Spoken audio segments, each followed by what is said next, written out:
बांग्लादेश इस वक्त अपने सोचने समझने की शक्ति को खो चुका है पूरी तरीके से।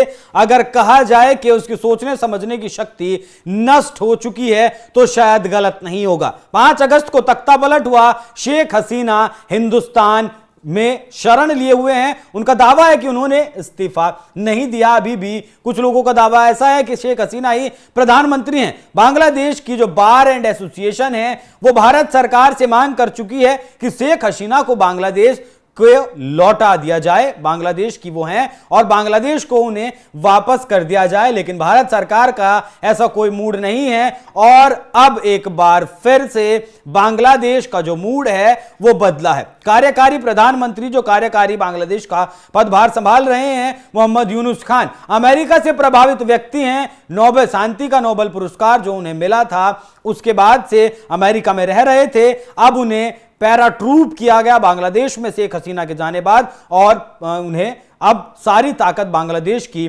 दे दी गई। तो अब बांग्लादेश की तरफ से यह कहा गया है, मतलब चेतावनी दी गई है, क्योंकि शेख हसीना का पहला बयान भारत में रहते हुए सामने आया था जिसमें उन्होंने कहा था कि बांग्लादेश में जो तख्ता पलट हुआ है उसके पीछे पूरा का पूरा अमेरिका का हाथ है। नवंबर 2023 में ही उनकी सरकार गिर सकती थी, गिर जाती जिस तरीके के हालात थे, क्योंकि एक हिस्सा, एक आइलैंड बांग्लादेश का अमेरिका चाहता है जिस पर वो अपना आर्मी बेस कैंप बना सके। इस तरीके के दावे शेख हसीना के द्वारा किए गए थे और इन दावों पर बांग्लादेश की सरकार भड़क गई। भड़कने के बाद हिंदुस्तान को चेतावनी जारी की। चेतावनी में कहा गया कि पूर्व प्रधानमंत्री शेख हसीना की तरफ से जिस तरीके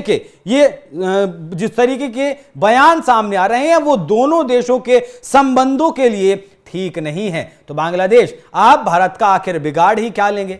भारत का आखिर, अगर आप भारत से दुश्मनी मोल लेंगे तो इसमें नुकसान किसका ज्यादा है? क्योंकि व्यापार जो दोनों देशों के बीच है, अगर भारत व्यापार बंद कर दे तो आप गिड़गिड़ाने पर आ जाएंगे। आपकी अर्थव्यवस्था जमीन के नीचे धरातल में जा सकती है। वहीं अगर अमेरिका के प्रभाव की बात करें तो बचाने के लिए अमेरिका नहीं आएगा। अगर मदद की जरूरत पड़ेगी तो भारत ही आपकी मदद करेगा। प्रधानमंत्री मोदी या फिर कहें भारत की विदेश नीति ने जिस तरीके से मालदीव में सीधे तौर पर चीन का सामना किया है, जहां मालदीव ने चीन को अपने 36 द्वीप दिए थे, वहीं एस जयशंकर ने भारत को भी 28 द्वीप दिलाने में कामयाबी हासिल की है। और मालदीव ने भी क्विट इंडिया मूवमेंट चलाया था, तब जाकर मोइजू ने वहां शपथ ली थी। और बांग्लादेश में भी फिलहाल वैसी ही सरकार है, वो भी भारत को पसंद नहीं करती। आने वाले वक्त में बांग्लादेश का भी हाल वही होने वाला है जो मालदीव्स का हुआ है, क्योंकि दोनों देश उपयोगिता जानते हैं भारत की